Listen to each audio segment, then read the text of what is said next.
하나님 아버지 감사합니다. 하나님, 오늘도 저희 주님의 전으로 불러주시고 하나님을 예배하고 찬양하고 하나님 앞에서 교제할 수 있도록 인도하신 하나님 감사합니다.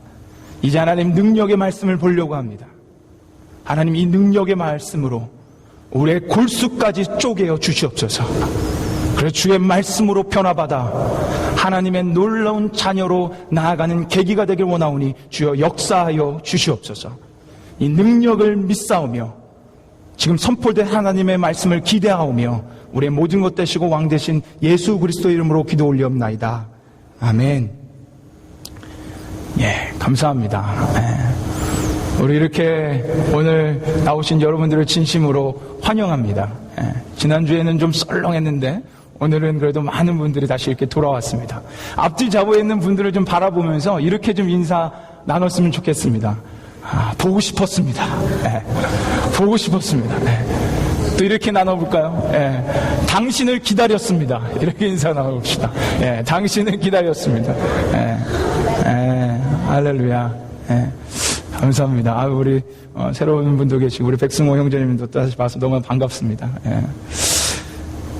저희가 한 6주 만에요. 6주 만에 다시 에베소서 강해로 돌아왔습니다. 그동안 저희가 단기 선교 가랴, 가족주일이랴, 여러 가지 그런 바쁜 행사를 하다 보니까 이 강해 말씀을 잠시 멈추고 우리가 다른 말씀들을 봤는데 다시 6주 만에 에베소서 강해로 돌아왔어요. 그랬더니 꼭 이제 다시 좀 제자리로 돌아온 듯한, 좀 제정신을 차려가는 듯한 그런 느낌을 좀 받았습니다. 근데 오늘 말씀은요, 지금까지 에베소서 강해의 결론과도 같은 말씀입니다. 결론을 지어주는 말씀이에요. 그러다 보니 참 중요하고 실질적으로 우리가 마음에 새겨야 되는 말씀이 오늘 기록되어져 있습니다. 근데 오늘 말씀을 다시 한번 잘 리마인드 하기 위해서는요, 지난 우리 에베소서 1장에서부터 6장까지의 내용이 뭐였는지를 다시 한번 리마인드 좀 하셔야 돼요. 그리고 6주 만에 돌아왔기에 다시 새로운 마음으로 언제 에베소서를 강의를 했냐는 듯한 마음으로 오늘 말씀을 들으실 텐데 좀 다시 한번 리마인드를 하고 좀 돌아가기를 원합니다. 제가 몇 번 에베소서 강의를 하면서 말씀드렸어요. 에베소서는요, 두 가지로 나눠져 있습니다. 크게 두 부분으로. 기억이 나십니까? 1장에서 3장까지의 말씀, 그리고 4장에서 6장까지의 말씀, 이 크게 두 부분으로 나눠져 있어요. 그러면 1장에서 3장까지의 말씀은 어떤 내용이었죠? 기억이 전혀 안 나시죠? 새로운 듯한, 지금 이 질문은 왜 하냐는 듯한 그런 표정들이신데, 1장부터 3장까지의 말씀은요, 어떤 내용이 있었냐면, 우리의 구원의 여정이 담겨 있었습니다. 구원하시는 분, 우리를 구원하시는 분이 누구신지, 그 성삼위일체 하나님이 누구신지에 대해서 기록이 되었고요. 그리고 구원받기 전에 우리의 모습, 죽었던 우리의 모습, 감각이 없어 죄에 놀아났던 우리의 모습, 그런 모습들을 기록해 놓았습니다. 그랬던 우리가 하나님의 은혜로 예수 그리스도를 믿어 우리는 새로운 피조물이 되었어요. 그리고 하나님의 걸작품이 되었습니다. 그게 1장부터 3장까지의 내용이었어요. 그리고 4장부터 6장까지는요, 4장 첫 번째에서 나왔던 것처럼 너희가 이제 새 사람이니 새 사람의 마땅한 바를 행하며 살아라 라는 말씀이 4장부터 6장까지 기록되어져 있었습니다. 여러분 어떻게 기억이 좀 나십니까? 1장에서 3장까지 우리 구원의 여정, 구원하신 하나님, 그리고 4장부터는 구원받은 우리가 어떻게 삶을 살아가야 되는지 아주 실천적 강령들을 잘 기록해 놓았어요. 자, 이런 교리와 실천적 강령을 다 선포한 사도 바울이요, 이제 결론 부분에 아주 중요한 겉면을 하나 우리에게 줍니다. 그 말씀이 바로 오늘 우리가 읽었던 6장 10절의 말씀이에요. 자, 6장 10절의 말씀 한번 우리 같이 읽어보겠습니다. 6장 10절의 말씀 같이 읽겠습니다. 시작. 정말로 너희가 주 안에서와 그 힘의 능력으로 강건하여지고. 아멘. 정말로, 참 옛날 말인데 영어로 보시면 finally라고 써 있습니다. 즉 이렇게 얘기하는 거예요. 자, 이제 마지막으로 내가 너희들에게 정말 중요한 얘기를 할게. 그게 뭐냐면 너희가, 새로워진 너희가 주 안에서 강건해져야 된다. 주 안에서 강건해져야 된다. 이게 지금 마지막으로 사도 바울이 아주 중요하게 구원받은 백성들에게 권면하는 말씀입니다. 그리고 그 뒤에서부터는요, 예수 그리스도로 말미암아 새 사람이 된 우리가 왜 강건해져야 하는지 그 이유를 기록하고 있어요. 11절부터. 자, 여러분, 왜 우리가 강건해져야 되는지 궁금하십니까? 궁금해요? 궁금하면 500원. 너무 제가 설교를 준비하면서 할까 말까 고민을 했는데 오늘 반응이 좋습니다. 괜찮네요. 예. 여러분, 오늘 궁금하시다면요, 오늘 말씀에 잘 귀 기울여 보십시오.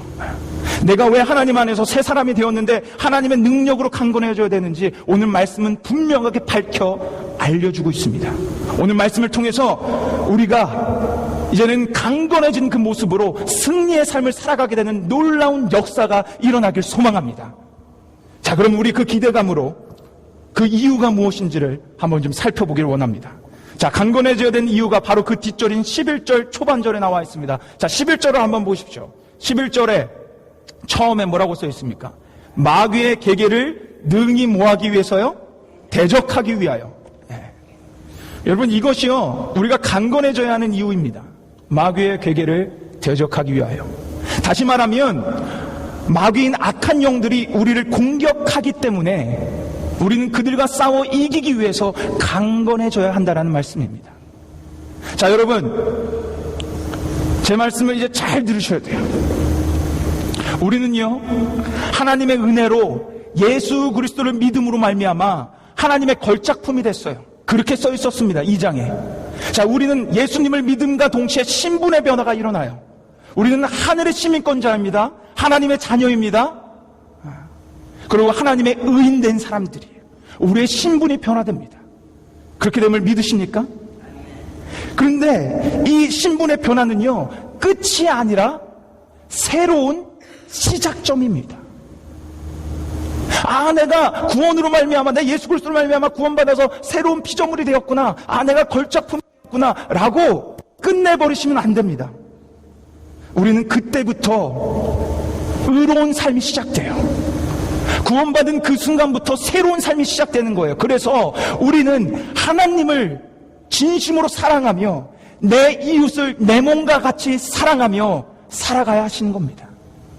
그리고 어두운 이 세상 가운데 하나님의 빛을 비추며 사람들을 사랑하며 그들을 주님 곁으로 돌아오게 해야 되는 그런 새로운 삶과 사명이 우리에게 주어집니다. 그게 새로운 삶의 모습이에요. 그런데 문제는요, 우리가 마냥 새로운 사람의 모습으로 살아가지 못한다라는 것입니다. 여기 있는 지금까지 저와 같이 함께 신앙생활 하신 분들은요, 다 알아요. 내가 예수님으로 말미암아 새로운 피조물이 되었다라는 것. 그 믿음으로 고백합니다. 그리고 나에게 이제는 마땅한 삶이 존재한다라는 것도 압니다. 그런데 문제는 우리가 그 삶으로 살아가지 못한다라는 데가 있습니다. 아니, 더 정확히 말씀드리면 우리가 그렇게 살아가려고 하는데 이 악한 세상은 가만 놔두지 않는다라는 거예요. 우리가 새로운 삶으로 살아가려고 하는데 그렇게 못 살도록 방해하는 세력들이 존재한다라는 것입니다. 그게 오늘 말씀이에요. 윌리엄 거널이라는 학자가요, 아주 이것을 잘 표현했어요. 그가 뭐라고 했냐면 이렇게 얘기했습니다. 한번 잘 들어보십시오. 구원받은 한 영혼을 두고 하늘의 기쁨의 종이 울려 퍼지는과 동시에 지옥에는 비상벨이 요란하게 울린다. 멋진 말이지 않습니까? 구원받는 한 영혼이 있으면 하늘에서는 축배가 일어나고 기쁨의 종이 쳐지지만 지옥에는 비상벨이 울린대요. 너무나도 잘 표현했습니다. 사랑하는 여러분, 우리는 새 사람이 되는 순간 우리에게 주어지는 한 가지 상황이 있는데 그것이 무엇이냐면 spiritual warfare, 우리에게 영적 전쟁이 주어진다라는 거예요. 그냥 새 사람으로 돼서 끝나는 것이 아니라 우리가 새 사람으로 살아가지 못하도록 악한 세력들이 우리를 방해한다라는 것입니다. 그것을 너무나도 잘 알고 있던 사도 바울은 마지막으로 자, 너네 새 사람은 됐어. 새 사람의 모습은 이래. 그런데 너희에게 중요한 것은 새 사람의 모습으로 계속적으로 살아가기 위해서 영적 전쟁에서 강건해져야 되는 거야. 이 말씀을 우리에게 마지막으로 종말로 하며 권면해주고 있는 것입니다. 이 겉면의 이 지금 말씀이 이해가 되십니까? 그런데 이 영적 전쟁에서요, 이 스피리추얼 월페어에서 너무나도 중요한 포인트가 하나 있습니다. 너무나도 중요한 포인트예요. 사도 바울은요, 이것을 꼭 집어서 여러분과 저 그리고 에베소 교회에게 전해줬습니다. 왜냐, 그때 에베소 교회 당시에도 지금 제가 나눠드릴 이럴 모습들이 너무나 팽배하게 많았었기 때문에 그렇습니다. 자, 중요한 포인트는 우리 싸움의 대상이 누구냐라는 거예요. 우리가 전쟁을 치르는데 우리가 누구와 전쟁을 치러야 하냐라는 분별력입니다. 자, 우리 한번 12절 말씀, 분명한 대상을 우리에게 주고 있는 이 말씀을 한번 같이 읽어보겠습니다. 같이 읽겠습니다. 시작. 우리의 씨름은 혈과 육에 대한 것이 아니요 정사와 권세와 이 어둠의 세상 주관자들과 하늘에 있는 악의 영들에게 대함이라. 아멘. 자, 첫 구절을 보십시오. 거기에 우리의 싸움은 누구에 대한 것이 아니라고 나옵니까? 우리의 싸움은 누구에 대한 것이 아니라고 나와요? 혈과 육. 즉, 사람들과의 싸움이 아니라는 거예요. 쉽게 말씀드리면 옆에 있는 성도들과의 싸움하는 게 아니라는 것입니다. 그리고 그 다음에 누가 우리의 싸움의 대상인지를 정확하게 얘기해 줍니다. 누구라고 나옵니까? 이 세상의 정사와 권세 잡은 어두운 세상의 주관자, 즉 악한 영들에 대한 싸움이라고 분명하게 우리에게 정의를 내려줍니다. 여러분, 우리의 싸움은요, 혈과 육이 아니라 사람들, 내 옆에 있는 친구와 성도가 아니라 악한 세력들이라는 거예요. 그들과 우리가 싸워야 된다는 것입니다. 이거를 분별해야 된다는 거예요. 근데 이 시대는요, 안타깝게도 이 분별력을 상실했어요. 이 분별력을 상실했습니다. 그래서 혈과 육이 싸워요. 자, 우리 군대 갔다 온 우리 형제들이 이제 별로 없군요. 작아서 별로 없네요. 네. 군대 갔다 온 우리 형제들, 군대 가면요, 군대의 주적, 우리 군인의 주적을 북한이라고 배웁니다. 근데 실질적으로 생활하면 북한이 아니라 우리의 주적, 우리의 원수는 간부예요. 우리를 못 살게 구는. 자, 남편들에게 묻겠습니다. 남편들에게 여러분의 원수가 누굽니까? 그러면 90%, 80%는 뭐라고 얘기합니까? 내 아내입니다. 아내들에게 묻겠습니다. 내 원수, 주적이 누굽니까? 라고 물어보면 왼수라고 하죠. 원수도 아니고 저 왼수.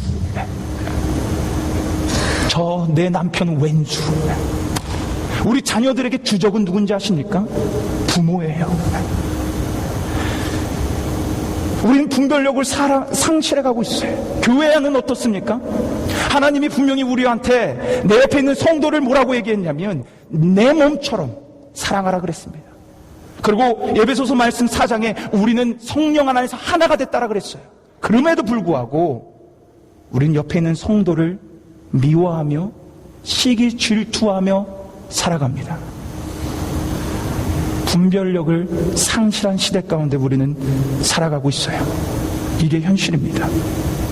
네, 여러분의 가족, 내 아내, 내 남편, 내 이웃, 내 옆에 있는 성도들은요, 미워하거나 싸워야 하는 대상이 아니라 우리가 사랑해야 되는 대상이에요. 그것을 분명하게 짚어주고 있습니다. 만약에 내 가정에서 싸움이 일어나고 우리 교회 안에서 싸움이 일어난다면 우리는 이 분별력을 상실한 채 악한 세력에게 꼬임을 당해 넘어져 있는 상태예요. 제가 이번에 성교를 가서 우리 신중수 집사님하고 여러 얘기를 많이 했습니다. 근데 그분이 한 얘기를 해줬는데, 그분이 13살 때, 그러니까 한참 벌써 한 60년 전 얘기죠. 13살 때 다니던 교회에서 싸움이 났대요. 60년 전에. 근데 그 교회에서 두 파로 나뉘어져가지고 하나는 목사파, 하나는 장로파, 서로 뭐 멱살을 잡고, 이쪽에서는 저쪽이 사단이다 막 기도하고, 이쪽에서는 마귀들과 싸울지라 이러면서 막 서로 싸우고 난리도 아니었대요. 그러다가 한 이쪽 장로파가 용역을 불러서 이 목사파의 사람들을 때렸어요. 그래서 그 교회가 피바다가 됐다고 합니다. 그래서 그때 시험 들어서 한동안 교회를 안 나갔다라고 그런 얘기를 저에게 해주셨어요. 여러분, 이런 모습들은요, 영적 전쟁에서 패배하는 거예요. 분명히 오늘 말씀은 뭐라고 전해줍니까? 우리가 싸울 대상은 혈과 육이 아니라는 거예요. 그 뒤에서 우리를 유혹하고 넘어뜨리는 그 세력이 분명히 존재한다라는 겁니다. 그들과 싸우라는 거예요. 내가 사랑해야 하는 대상들과 싸우는 게 아니라 그들과 싸워서 승리하라는 것입니다. 제가 이번 단기 선교를 떠나면서 우리 팀원들에게 몇 번이고, 정말 몇 번이고 강조했던 것이 있다면 바로 이 말씀이었어요. 그렇죠, 우리 단기 선교팀. 예. 제가 몇 번이고 강조했습니다. 왜냐? 우리가 단기 선교를 나가면요, 영적 전쟁이 너무 심합니다. 우리를 넘어뜨리려고 하는 세력들이 너무 많아요. 그때 가장 크게 역사하는 게 바로 팀원 안에서 분열입니다. 생각해 보십시오. 8박 9일 동안 같이 생활하면요, 각자의 치부를 타봅니다. 쟤는 왜 말을 저렇게 함부로 할까? 쟤는 왜 저렇게 생활할까? 우리 형제자매가 저한테 맨날 뭐라고 했던 거, 왜 저 강도사는 맨날 과자를 저렇게 먹을까? 그러니까 저렇게 살이 찌지. 제가 누구라고 말은 안 하겠지만, 정말 누구라고 말은 안 하겠지만, 우리 가운데 잠만 잤다 하면 코를 고는 사람이 있었어요. 여럿 골았지만 골았던 사람이 있을 때, 그러면 이러는 거예요. 저는 왜 자꾸 코를 골아서 나를 잠 못 자게 할까? 시험이 드는 겁니다. 제가 좀 물어보고 싶은 건, 성정이 괜찮습니까? 자는데? 예, 잘 자요? 예, 제가 누구라고 얘기는 안 하겠습니다. 그냥 좀 질문하고 싶었어요, 성정이한테. 예. 여러분, 이런 것들을 통해서 우리 안에 시험이 찾아오고 우리가 싸워야 되는 대상을 잃어버리면서 그들을 미워하기 시작합니다. 제가 분명하게 얘기한 건 그거예요. 만약에 여러분들이 그런 시험에 들어서 싸우고 내 안에 미움이 찾아온다면 그 사람이 문제가 아니라 그 시험 받은 내 자신이 문제라고. 시험 받고 내가 그것을 승리하지 못하는 내 자신이 문제니까 여러분, 승리하라고 제가 몇 번을 강조하며 얘기했어요. 남 탓이 아니라 그 시험에 넘어지는 나의 탓이라고. 우린 이 대상과 우리가 분명하게 기억해야 되는 것은 악한 세력이 존재한다라는 거예요. 여러분, 이 악한 세력은요, 제가 지금까지 말씀드렸던 것처럼 거짓말로 여러분에게 다가옵니다. 저야 너무 밉지 않아? 쟤 너무 얄밉지 않아? 여러분, 악한 세력이 처음 등장했던 창세기 시절로 돌아가 보십시오. 창세기 3장, 뱀이었던 사탄이 아담과 하와를 어떻게 꼬십니까? 너희 이거 먹어봐, 하나님처럼 될 수 있어. 거짓말을 합니다. 요한복음 8장 44절에 사탄은 거짓의 아비라고 얘기했습니다. 우리를 향해 이런 악한 세력들이 계속적으로 유혹해옵니다. 괜찮아, 이거 한 번만 먹어봐, 아무렇지도 않을 거야. 하나둘씩 넘어갑니다. 쟤 생각해봐, 쟤 얼마나 저렇게 얄밉니? 너한테 말 함부로 하잖아. 미워해도 돼. 쟤 정도는 미워해도 돼. 계속적으로 우리에게 거짓말, 사탕 발린 말로 우리를 유혹합니다. 우리는 그 유혹을 대적해야 되는 거예요. 그 상대방이 아니라 뒤에 배후 세력에서 우리를 넘어뜨리려고 호시탐탐 노리는 그 사탄의 세력을 대적해야 되는 것입니다. 이 점을 관가해서는 안 됩니다. 그리고 우리에게 분명히 기억해야 되는 것, 이 영적 세력과 싸우는 영적 전쟁이 존재한다는 것입니다. 그런데 오늘 말씀은요, 너무나도 중요한 사실을 우리에게 마지막으로 짊어져 주고 있어요. 딱 짚어줘 주고 있습니다. 너무나도 중요한 사실. 그게 뭔지 아십니까? 분명히 새 사람으로 변화된 우리에겐 영적 전쟁이 있다는 거예요. 그러나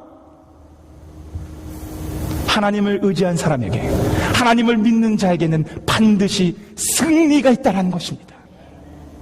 그것을 우리에게 증거해 주고 있어요. 그래서 13절에 사도 바울이 이렇게 얘기하는 겁니다. 우리 13절 말씀 한번 같이 우리 한 목소리로 읽어보겠습니다. 시작. 그러므로 하나님의 전신갑주를 취하라. 이는 악한 날에 너희가 능히 대적하고 모든 일을 행한 후에 서기 위함이라. 아멘. 오늘 말씀 이렇게 선포해주고 있는 거예요. 악한 영들과 싸워야 하는 영적 전쟁이 너희에게 있다. 그러므로 하나님의 뭐를 취하라?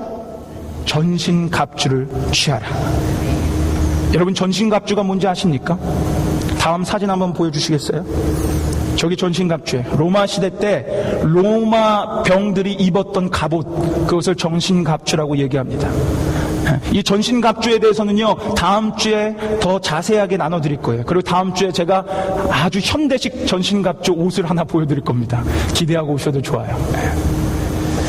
그런데 여기서 중요한 것이 있습니다. 이 하나님의 전신갑주를 취한 사람, 즉 하나님을 의지하는 사람은요, 반드시 승리하게 된다는 거예요. 자, 저 말씀 13절 말씀에 보십시오. 자, 전신갑주를 취하라. 이는 악한 날에 너희가 어떻게 대적한다고요? 악한 날에 너희가 능히 대적한다. 이 능이라는 그 원어의 그 뜻을 보면요, 당연히라는 뜻이 있습니다. 우리는요, 하나님을 의지하면, 하나님의 전신갑주를 입은요, 당연히 승리하는 거예요. 능히 당연히 승리하게 됩니다. 그리고 마지막에서 여기 얘기하는 것처럼 이 모든 것들을 취하고 나면 우리는